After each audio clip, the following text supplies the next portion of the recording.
One Saturday in the month of August, you leave your home wearing tennis gear, accompanied by your wife.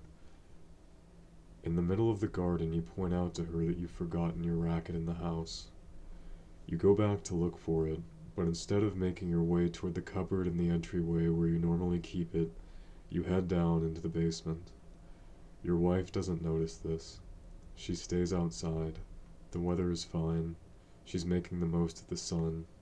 A few moments later, she hears a gunshot. She rushes into the house, cries out your name, notices that the door to the stairway leading to the basement is open, goes down, and finds you there. You've put a bullet in your head with the rifle you had carefully prepared. On the table, you've left a comic book open to a double-page spread. In the heat of the moment, your wife leans on the table. The book falls closed before she understands that this was your final message.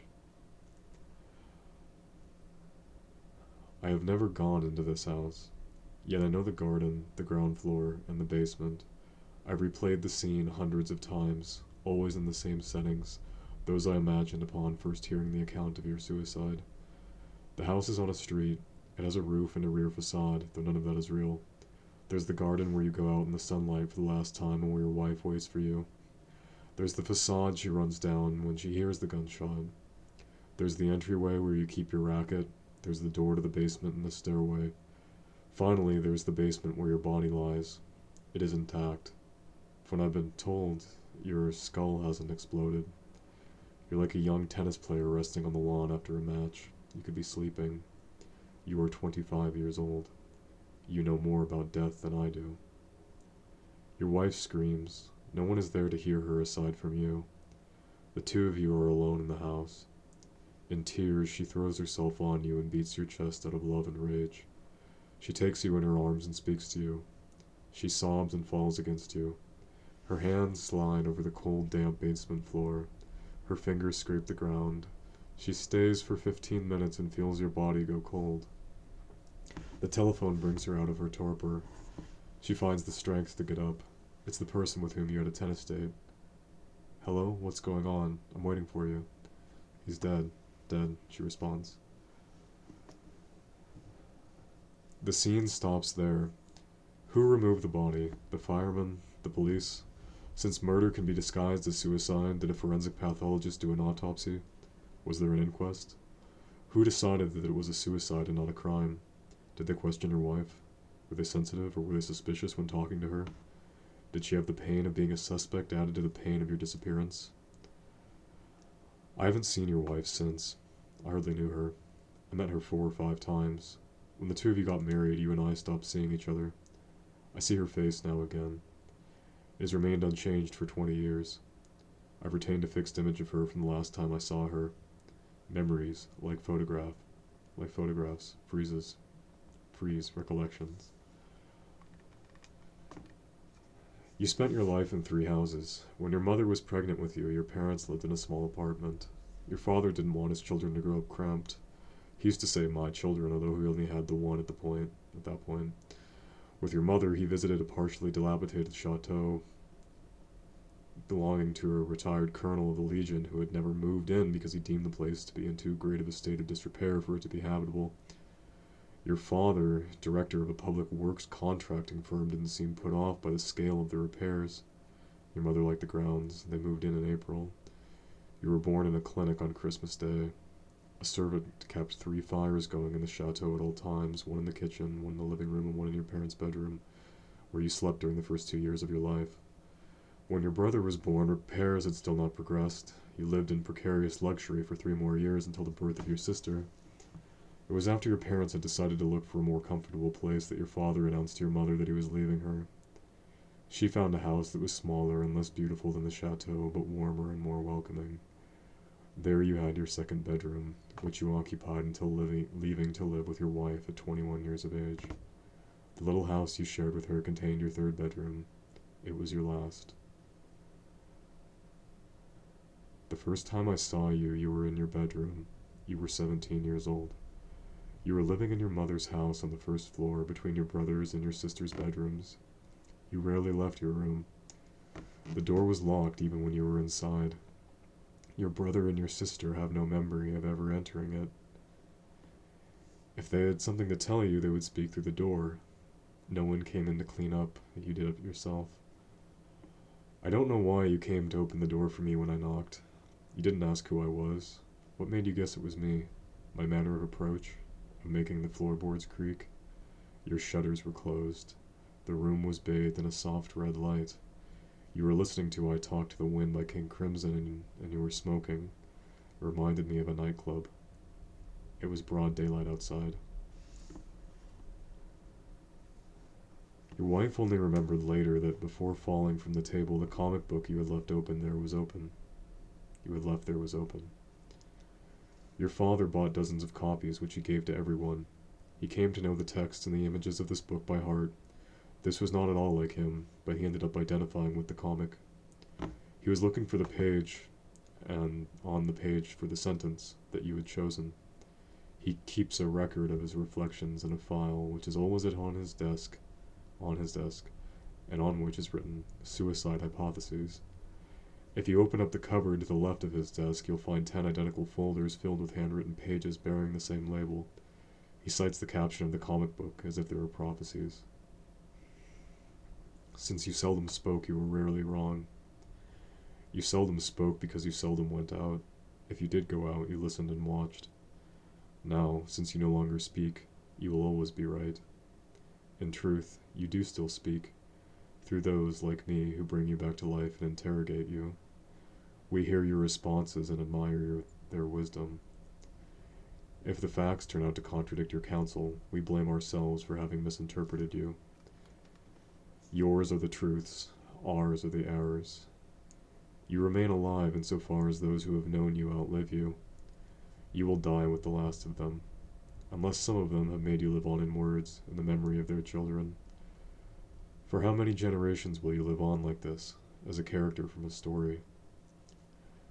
You went to a concert in Paris. At the end of the first set, the singer cut open a vein and sprayed his blood over the first few rows, tracing out circular arcs with his arm. Your brown leather jacket got a few drops on it, which drops then got lost in its general color when they dried. After the concert, you went with friends who were with you to a cafe, the name of which you forgot. You spoke to strangers for hours. Afterward, you walked the streets in search of other cafes, but they were closed. You stretched out on the park benches of a square near the Gare Saint-Lazare, and you remarked on the shape of the clouds. At 6 o'clock, you had breakfast. At 7, you took the first train home. When, the next day, your friends repeated to you the words you had spoken to strangers in the cafe, you remembered nothing of them. It was as though someone else inside you had spoken. You recognized neither their words nor your thoughts, but you liked them better than you would have if you had remembered saying them. Often all it took was for someone else to speak your own words back to you for you to like them.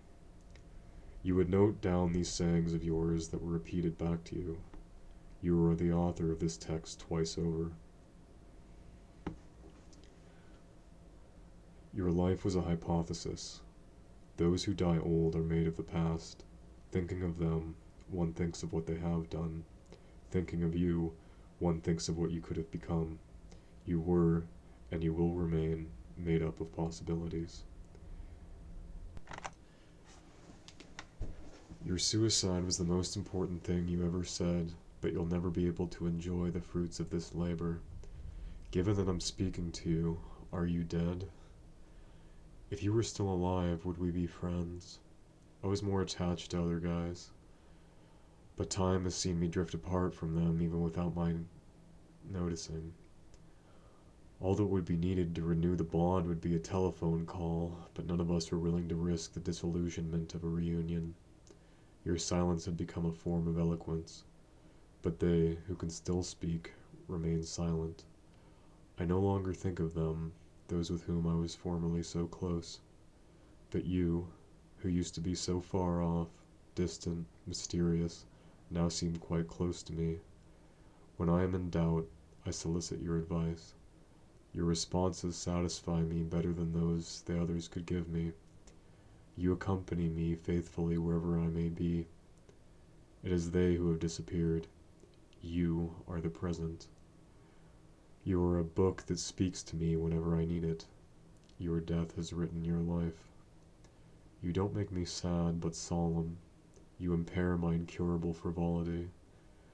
Whenever I am too spontaneous and self-centered, and for some other reason, your face appears to me, I realize again the importance of the people around me.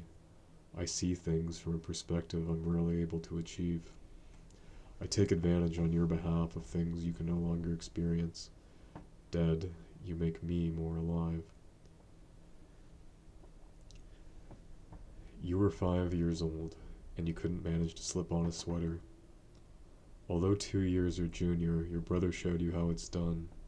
Your father belittled you by suggesting mockingly that you try to live up to your little brother's example, and in the end, declared you incapable of it.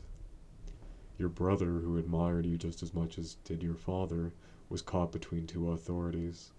Not wanting to hurt anyone, he didn't brag about your father's praise. His modesty completed your humiliation. You lie alone in a stone tomb upon which your first and last names are engraved in gold lettering. Below can be read the date of your birth and that of your death, separated by 25 years. When I hear of a suicide, I think of you again. Yet, when I hear that someone died of cancer, I don't think of my grandfather and grandmother who also died of it. They share cancer with everyone else. You, however, own suicide. A ruin is an accidental aesthetic object. If it becomes beautiful, this was certainly not the intention. A ruin is not constructed or maintained. The tendency of a ruin is to crumble down into a heap. The most beautiful parts stand despite their wear and tear. The memory of you is what stays up, your body what subsides. Your ghost remains upright in my memory, while your skeleton is decomposing in the earth. You were glad to be born on the 25th of December. All the people celebrating don't realize that it's my party too. Being forgotten spares me the trouble of having to shine. A man once said I love you to you. It wasn't me. I didn't feel that way about you while you were alive, but today I can say the same thing, though it wouldn't be the sort of love formally declared to you. My words come too late. They would not have changed your decision, but they would have changed the way I remember. To love somebody from the moment of his death, is that friendship? I only have one photograph of you. I took it on your birthday. You were at our place. My mother had baked a cake. I had prepared my camera in advance to avoid your having to act out the scene several times for the photo. I took the photo without flash while you were blowing out the candles. The image is blurred. It's in black and white. Your cheeks are hollow from blowing, your lips pursed to expel the air. I had composed the shot around you. No one else can be seen. You are wearing a thick woolen sweater. Life rushes from your lungs to put out the flames. You look happy. Having died young, you will never be old. Your grandfather used to speak even less than you did.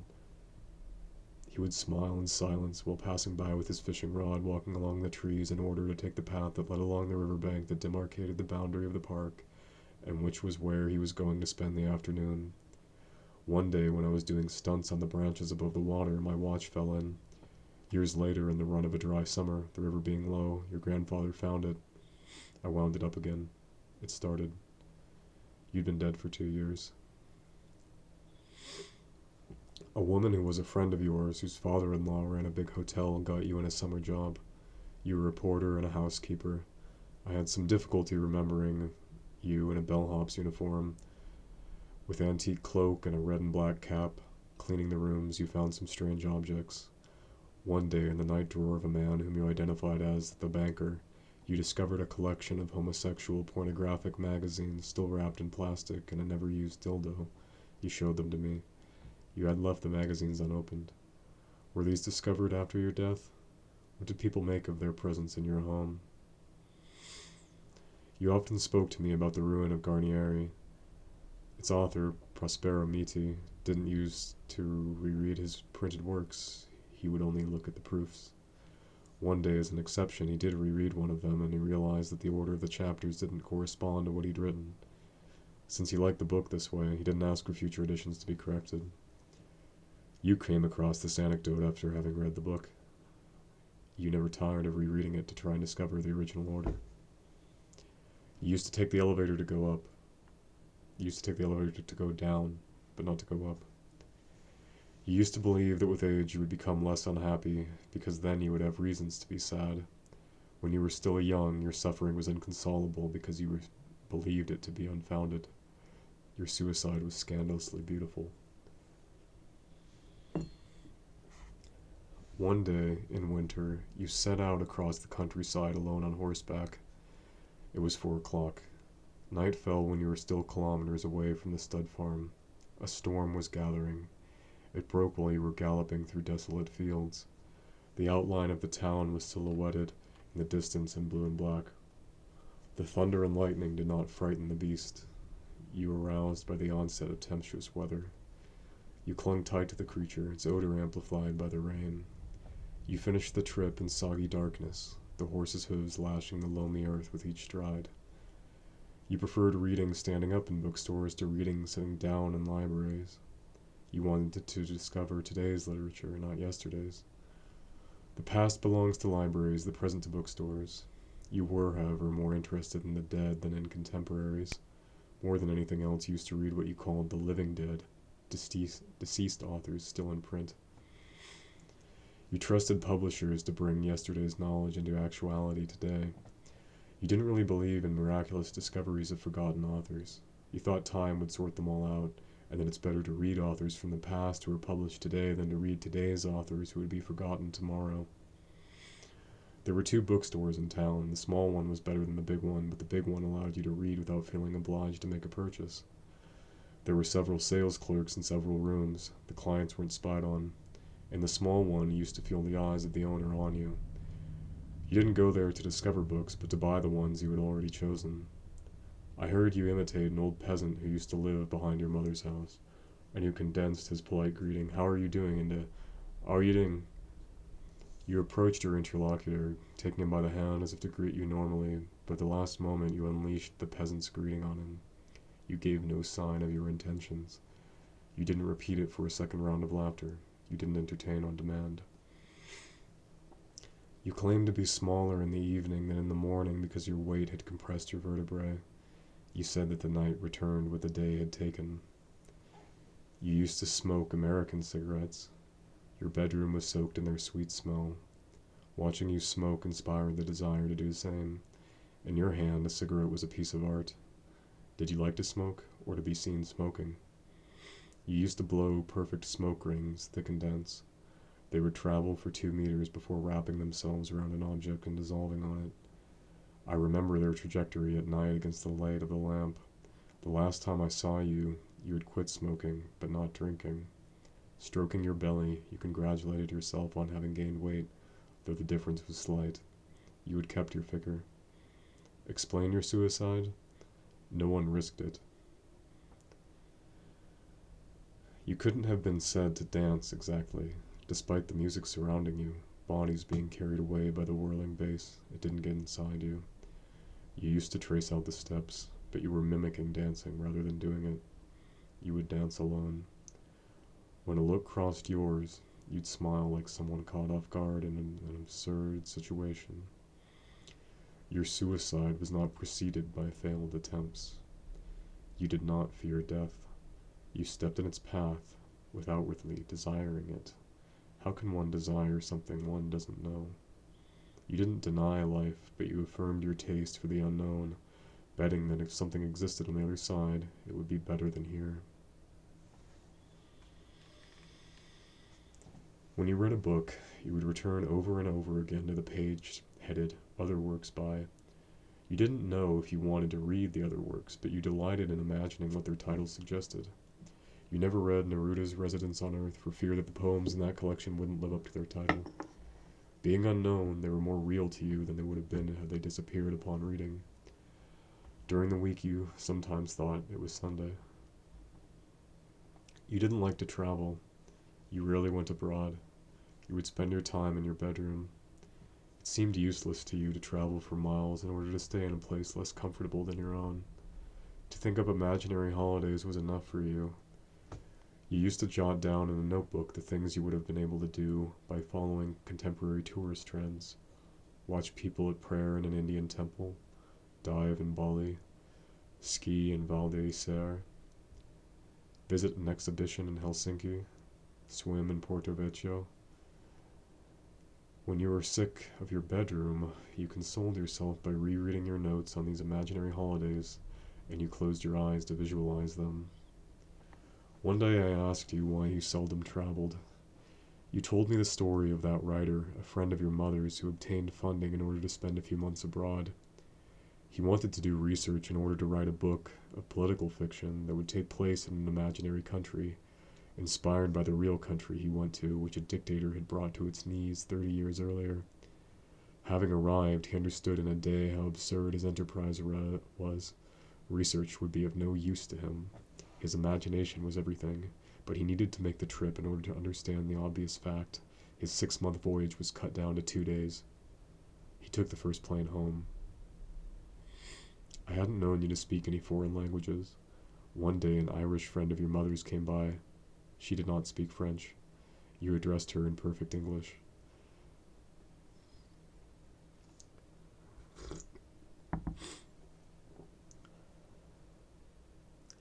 Only the living seem incoherent. Death closes the series of events that constitute their lives. So we resign ourselves to find a meaning for them. To refuse them this would amount to accepting that a life, and thus life itself, is absurd. Yours had not yet attained the coherence of things done. Your death gave it this coherence. One day you set off on a blue motorcycle to the coast. You were traveling at 180 kilometers per hour. A car fishtailed into your path. You lifted your arm and signaled your offense as you passed. 30 kilometers on, when you got off the freeway, the car overtook you and blocked your way at the crossroads. You didn't know what the driver wanted, but he revved his engine as much as he could without moving an inch. There were 2 men looking at you from the back seat, excited, egging each other on. You got off your motorcycle and headed toward the vehicle. They left before you could get to them. And then, later at the beach, you ran into them by chance. When they saw you from afar, they believed you had followed them. Again you headed for them, keeping your helmet on. They were in their swimming trunks, while they gathered their possessions at top speed and bolted, looking back over their shoulders while running. In public, your quiet way of observing others made them uncomfortable, as if you were a breathing statue, indifferent to all the frivolous movement that the stillness of a statue so underlines. Your choosing to erase the world exempts those surviving you from doing so. What you miss, they see.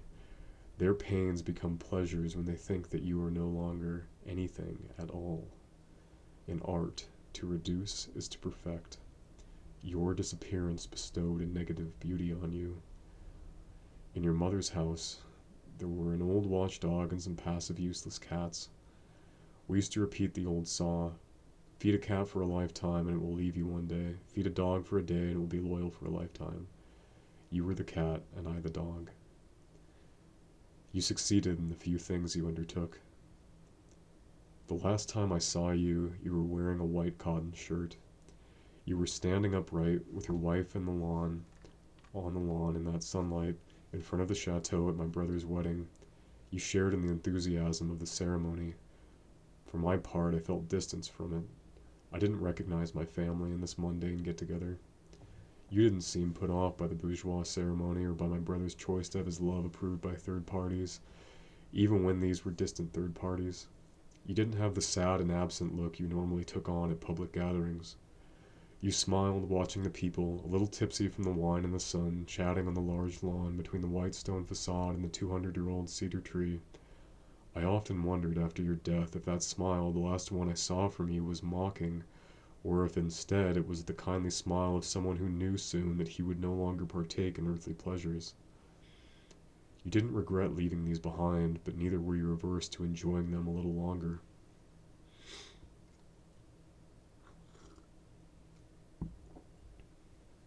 You did not hesitate. You prepared the shotgun. You put in a shell. You fired into your mouth. You knew that suicide by shotgun could fail when aiming for the temple, the forehead, or the heart because the recoil throws the gun off its target. With the mouth keeping it steady, errors are rare. If you wanted to announce your suicide, which is to say, renounce it, you would have chosen a gentler method. Yours was violent, the result irreversible. You used to think things through before acting. Once you were decided on something, nothing would stop you. Your gaze was no longer fixed on the world around you, but sighted on your target. Once, your mother's last dog charged at another dog 100 meters off. It caught up with the other dog, trampled it, took it by its throat, and shook it like a mouse. It would have killed the beast if they hadn't been separated. You had that same look. Your suicide was an action, but an action with a contrary effect, a form of vitality that produces its own death. Your wife didn't used to speak when you were present. I don't remember her voice. Her look would indicate her approval or disapproval of you. You were the person she would look at the most, no matter whom you were surrounded by. Her shyness would reassure you. Her discretion would accompany your silence. The two of you smoked the same cigarettes. You used to carry a packet for two. She would drive the car and you and the motorcycle. She would drive the car and you the motorcycle. You didn't have children.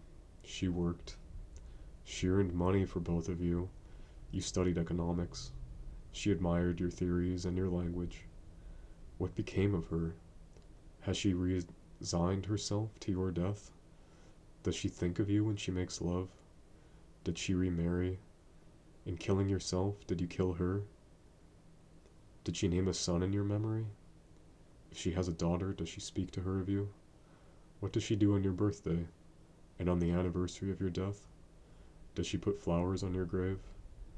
Where are the photographs she took of you? Does she keep your clothes? Do they still smell of you? Does she wear your cologne? What did she do with your drawings?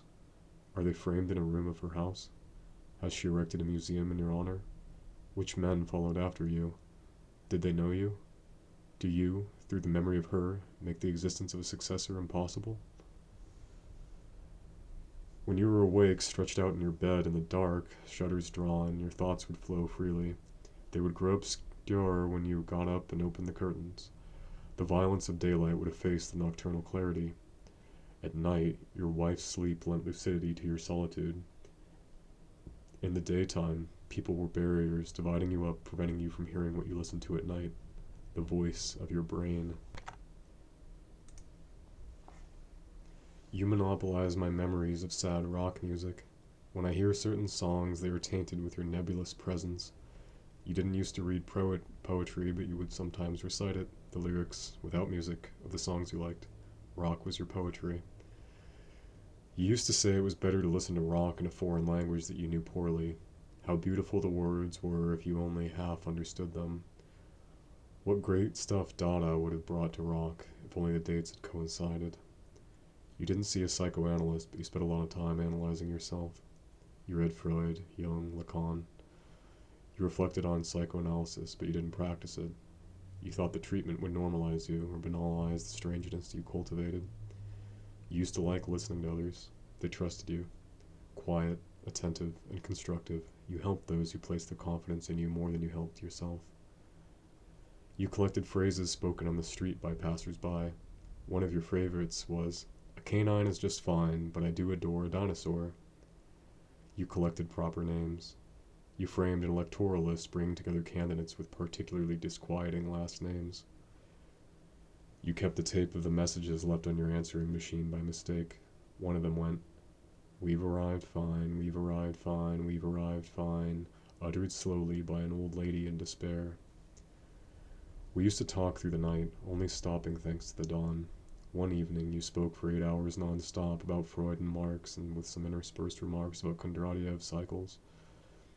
Your discretions grew longer in proportion to the consumption of your mother's liquors. Mixed at random upon daybreak, you came up with the Kondratiev cocktail by pouring a shot of each of 15 bottles into one large glass. The Ricard drowned out all the other tastes and gave a milky appearance to the beverage. You drank all of it before going to bed. You kept your day planners from previous years.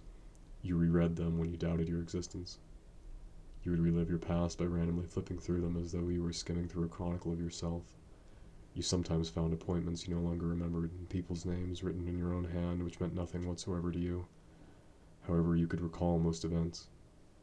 And so you worried about not remembering what happened in between the things you wrote down. You would live those moments too. Where had they gone?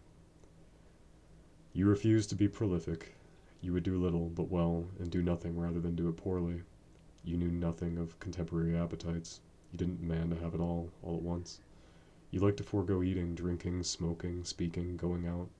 You were able to dispense with light for days on end, happy in your room with the curtains drawn. You didn't miss fresh air. You were thrilled by silence. You made a classicism out of this drought. You used to give yourself over to endless sessions of doubt. You would claim to be an expert on the subject, but doubting would tire you so very much that you would end up doubting doubt itself. I saw you one day at the end of an afternoon of solitary speculation. You were unmoving and petrified. Running several kilometers in a deep forest full of ravines and pitfalls would have exhausted you less.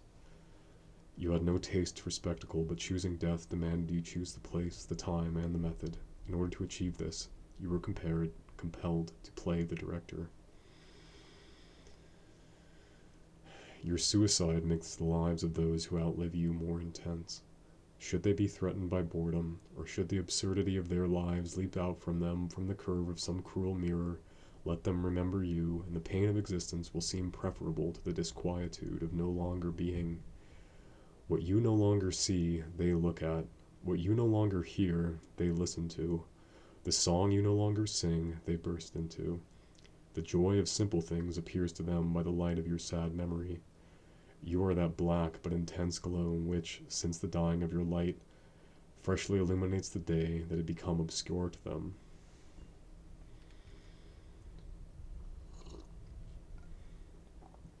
You went alpine skiing with friends.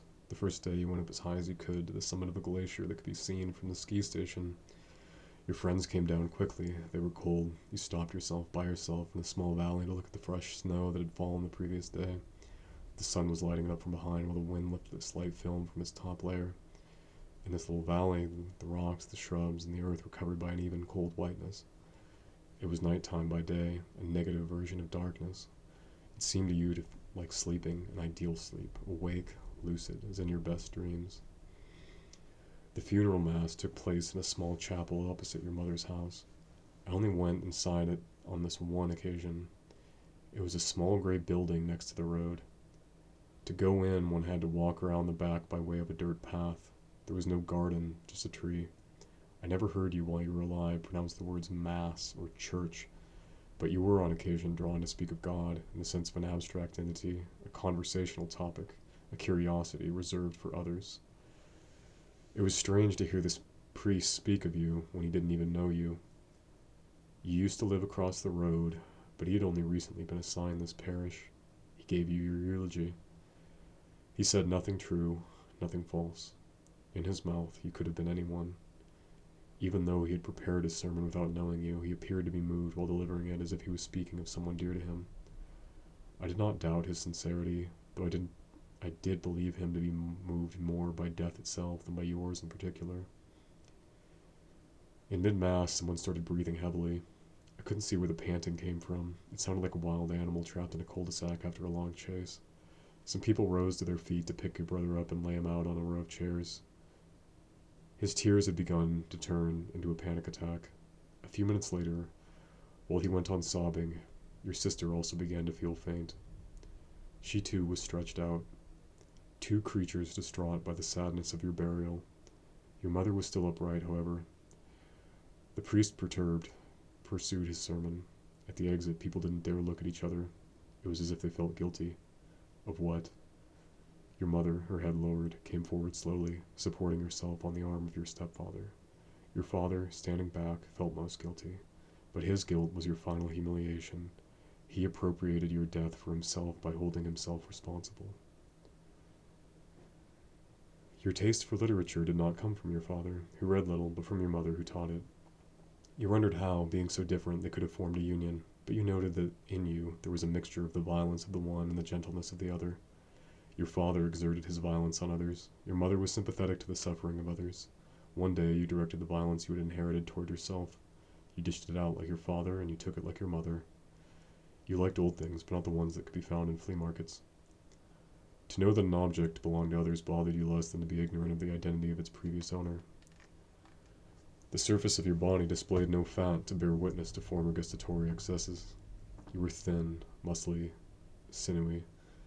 Your face seemed tense, but I understood one evening, seeing you asleep on a chaise lounge, nerves at rest, that the impression originated from the sharp and angular morphology of your features.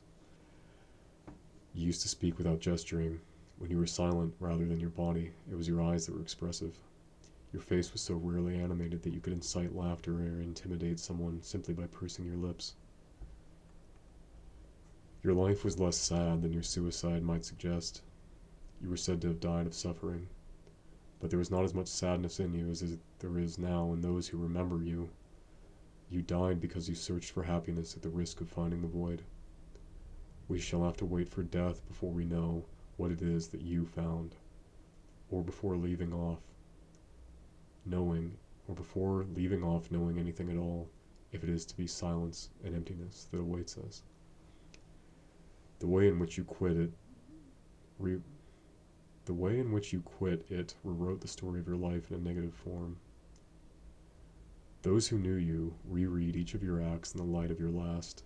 Henceforth, the shadow of this tall black tree hides the forest that was your life. When you are spoken of, it begins with recounting your death, before going back to explain it. Isn't it peculiar how this final gesture inverts your biography? I've never heard of a single person, since your death, tell your life story starting at the beginning. Your suicide has become the foundational act, and those earlier acts that you had hoped to relieve of the burden, of their burden of meaning by way of this gesture, the absurdity of which attracted you, have ended up simply alienated instead. Your final second changed your life in the eyes of others. You are like the actor who, at the end of a play, with a final word, reveals that he is a different character than the one he appeared to be playing. You were not among those who ended up sick and old, with withered ghostly bodies resembling death before they've stopped living. Their demise is the fulfillment of their decrepitude, a ruin that dies. Is this not deliverance? Is it not the death of death? As for you, you departed in vitality, young, lively, healthy. Your death was the death of life. Yet I like to think that you embody the opposite, the life of death. I don't try to explain to myself in what form you might have survived your suicide, but your disappearance is so unacceptable that the following lunacy was born along with it, a belief in your eternity. You didn't go to Peru, you didn't like black boots, you never walked barefoot on a rosy pebbled path. The sheer number of things you didn't do is dizzying because it throws light on the number of things we ourselves are stripped of. For us, there will never be enough time. You chose to eschew more time. You renounced the future that allows for survival, because we believe it is infinite. You wanted to be able to embrace all the earth, to taste all its fruits, to love all men. You rejected these illusions, which feed us with hope. While traveling, a new destination would seem more desirable to you than wherever you were, right up to the moment you got there and found that your dissatisfaction followed you. The mirage had shifted to the next stopover point. Yet your preceding stops would become more attractive as you got further away from them. For you, the past would be forever improving, the future would draw you forward, but the present would weigh you down. When you traveled, it was to taste the pleasures of being a stranger in a strange town. You were a spectator and not an actor, mobile voyeur, silent listener, accidental tourist. At random, you would visit public spaces, squares, streets, and parks. You would go into stores, restaurants, churches, and museums. You liked public places where no one was surprised if you stood still in the middle of the urban flux. The crowd guaranteed your anonymity. Property seemed to be abolished, yet those buildings, those sidewalks, and those walls did belong to someone, though nothing forced you to acknowledge this fact.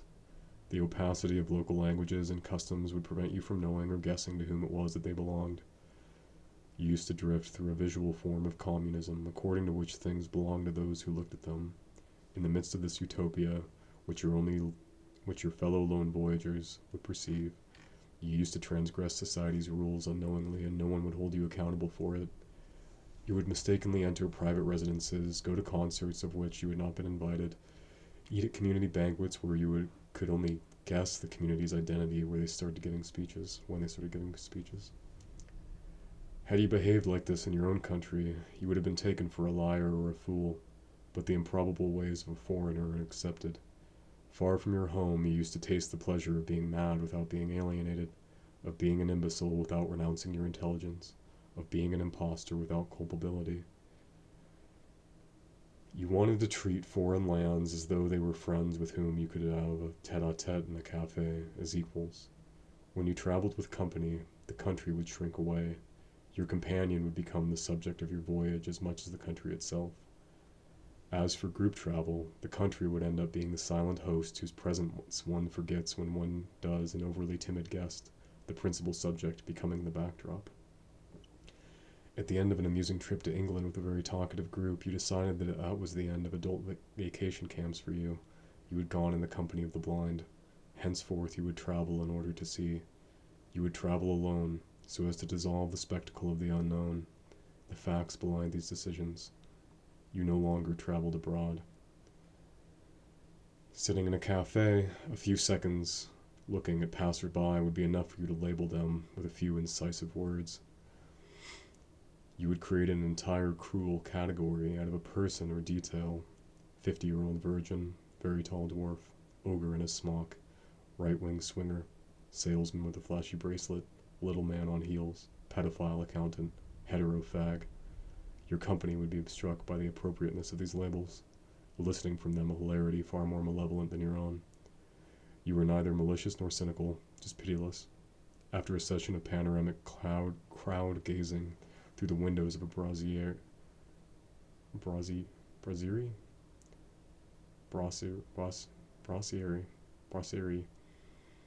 After a session of panoramic crowd gazing through the windows of a brasserie in the city center on a Saturday afternoon, after leaving you, one wondered how you could have described your phone friends if they had passed in front of you a few seconds earlier, and shivered at the idea that your piercing eye might detect in each of them the incarnation of a type. You used to read dictionaries the way other people read novels.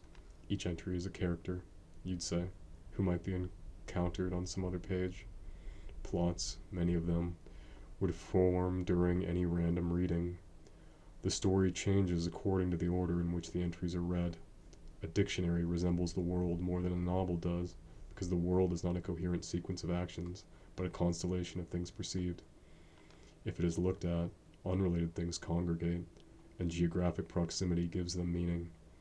If events follow each other, they are believed to be a story, but in a dictionary, time doesn't exist. ABC is neither more nor less chronological than BCA. To portray your life in order would be absurd. I remember you at random. My brain resurrects you through stochastic details, like picking marbles out of a bag. Not one to believe your stories, you would pay them only a floating sort of attention, looking for the hitch. Your body was there, but your mind would depart, then reappear, like an auditory form of blinking. You would reconstitute accounts in an order different from that which they'd been given. You would perceive duration like others would look at an object in 3 dimensions, moving yourself around so as to be able to represent it in all its aspects at once. You looked for the most immediate impression of other people, the photograph that would, in a second, capture the unfolding of their years. You reconstituted their lives through a panoramic lens. You brought together distant events by compressing time so that each instant stood side by side with the others. You translated duration into space. You looked for the aleph of the other.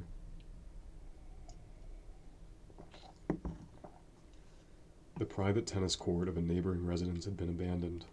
Even in its heyday, it was only put to use for 10 days of the year. Poorly maintained, it ended up being forgotten, the net sagging in the middle, the white lines darkened, the clay invaded by green mushrooms.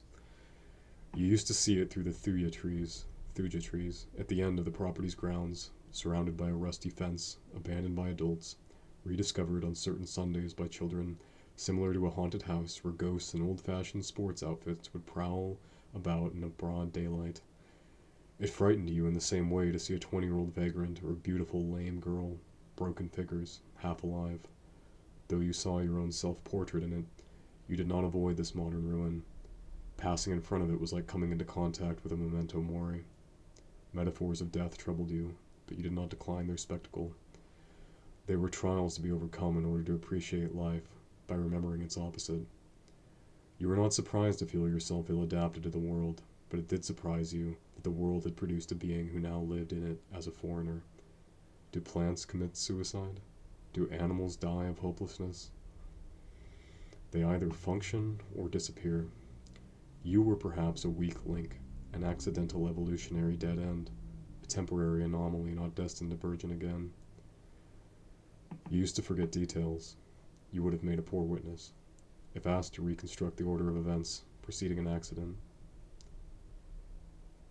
But your slowness and your immobility allowed you to observe the collective action in slow motion, to see things out, because of their urgency and the profusion of detail, would escape the notice of others.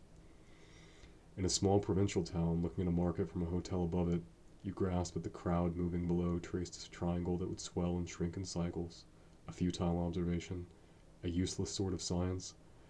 Your intelligence did not disdain gratuitous subjects. Facing your mirror, happy or carefree, you were someone. Unhappy, you weren't anyone at all.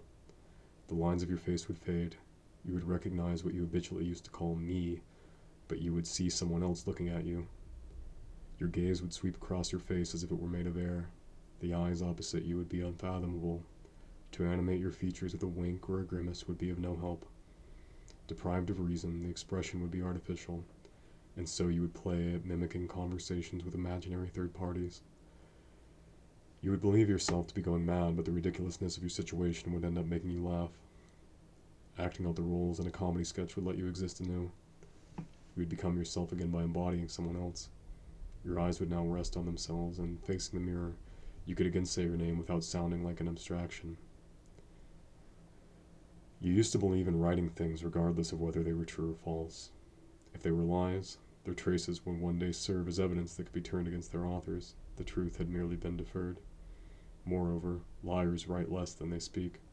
In books, life, whether it was documented or invented, seemed to you more real than the life you saw or heard for yourself.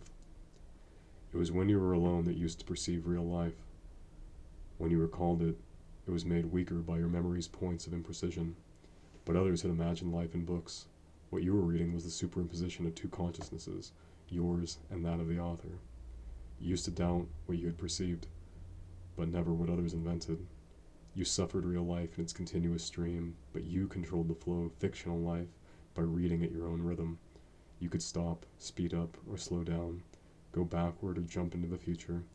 As a reader, you had the power of a god. Time submitted to you. As for words, even the best chosen ones, they passed like the wind. They would leave traces in your memory, but your recollecting them made you doubt their existence. Did you reconstruct them as they had been spoken, or did you remodel them in your own style? One evening you were invited to dine at a friend's house with other guests.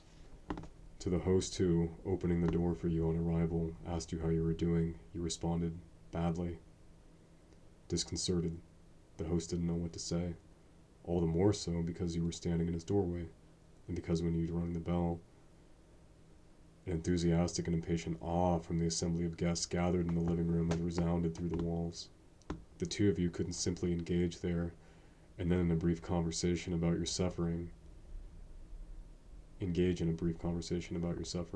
but neither of you could make the others wait without having to give explanations to them, all the more embarrassing since explanations would be addressed to a group of friends gathered in to have a good time. You didn't want to disrupt the party, but you couldn't make yourself lie in response to the simple question, "How are you doing?"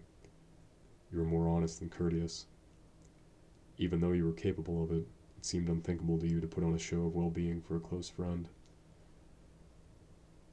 Having arrived in the living room, you did not want to reproduce the unease sparked by your first response. To your friend's friends, some of whom you didn't know, you presented a friendly exterior. In this atmosphere, which made you feel foreign, you were surprised at your success in putting on the appropriate face, which, if it didn't contribute to the general euphoria, at least didn't destroy the mood with its indifference. Your pain died down with nightfall. The possibility of happiness began at 5 o'clock in the winter, later in the summer.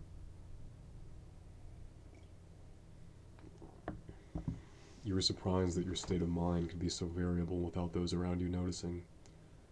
Once you confessed to someone that you had been very depressed when dining with her several months earlier. She was stunned, discovering her blindness like a time bomb, and you, faithful, kept a straight face. You were such a perfectionist that you wanted to perfect perfecting. But how can one judge whether perfection has been attained? Why not go on and modify yet another detail? The rose came, however, that terrifying moment when you could no longer judge the improvements you brought about. Your taste for perfect things bordered on madness. You would lose your frame of reference. You would work in a blank, in the midst of vague and clouded visions. What was difficult for you wasn't beginning or continuing, but finishing. That is to say, one day, that your project could no longer be reworked without suffering from it, that an addition would diminish it rather than improve it. Sometimes, weary of perfecting perfections, you would abandon your work without destroying it or finishing it. To look at these abandoned imperfections would have reassured you. You had at least worked, even if your attic only contained works that had been abandoned. But the sight of them caused you anguish. Being pragmatic, you wanted to see what you had produced function. Your taste for abbreviation meant that instead of finishing the works you undertook, you finished yourself. You were a virtuoso on the drums. As a teenager, you were in 3 rock bands, Les Atomes, Crease 17, and Dragonfly. You also sang, and you wrote lyrics to some songs that you would play in front of a few friends at parties or in basements on loan from parents. Your band split up, inasmuch as the members left the high school or the town to go live somewhere else with their parents. You stayed put and stopped playing in bands. You continued to practice in your basement, accompanying recorded music played through a powerful amplifier or playing solos that could last for hours. You would come out exhausted but exalted, as, after a long trance. Some years later, when you were 22, Damien, the guitarist from Dragonfly, got back in touch with you to replace the absent drummer for a concert that his current band, Lucinda, was giving in Bordeaux. When buying your train ticket, you decided to stay in Bordeaux for 3 days to see the town which you didn't know. The concert took place on the night of your arrival, in a center for contemporary art, on the occasion of the opening of an exhibition with the participation of the guitarist who in the meantime became an artist. There was a crowd of young art and music lovers. During rehearsal, you discovered that you had lost nothing of your gift for playing in a band. Lucinda's music was simple and effective, like English rock from the 60s, to which the group paid tribute. After the concert, you surveyed the exhibition, accompanied by the musicians and their friends. You spent part of the evening with a young, tall, thin, blonde Polish artist who was exhibiting giant sculptures in the shape of organs or stones made of fragments of plastic mineral water bottles. You were surprised that her hands, which were so thin, had executed such monumental work. The tops of her hands were intact, but when she reached out to show you a detail of one of the sculptures, you discovered scars on the inside of her palm and on 2 of her fingers. Her patient and slow assembly work succeeded, through the accumulation of small fragments, in producing vast objects. You made the analogy with your solitary musical sessions where you used to spend hours producing sounds that would vanish in the solitude of your basement, where you were the only audience. She edified, you dispersed yourself. That night was spent in various bars in the middle of town and in a nightclub with high-tech Japanese decor where you watched people dance while you drank cocktails. The next day you woke up in the room reserved for you in a 2-star hotel. The wallpaper was yellow and the carpet royal blue, ornamented with the motif of the logo of this particular chain of cheap hotels. The window looked out onto a narrow white courtyard in which the sun cast a violet light. Violent. The silence of this anonymous place plunged you into a hazy anguish. You knew nothing about this town that you had barely researched. You were going to explore it at random, asking around for information from strangers about places to visit. Shaving, you believed you saw a stranger in the mirror. It was indeed your face, but the decor, which was alien to you, and the absurdity of the situation, made you think that you were someone else. Your self-pity could have made you cry had the telephone not rung.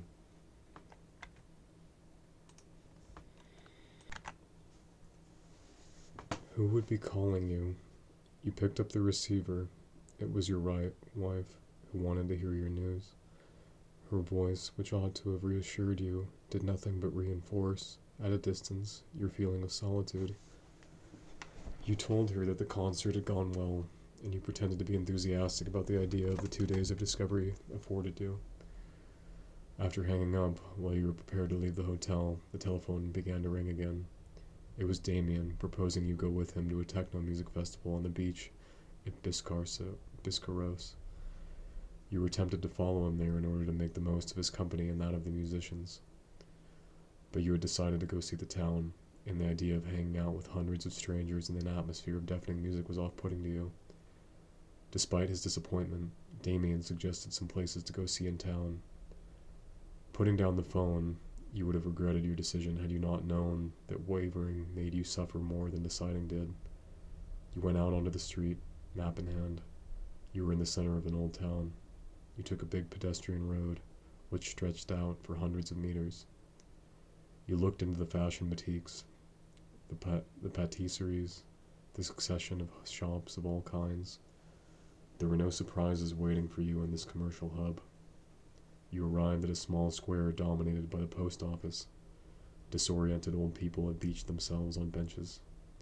A 50-something man, to whose belt were attached several plastic shopping bags containing all his personal effects, walked by, lifting one shoulder, then the next, in rhythm with his steps.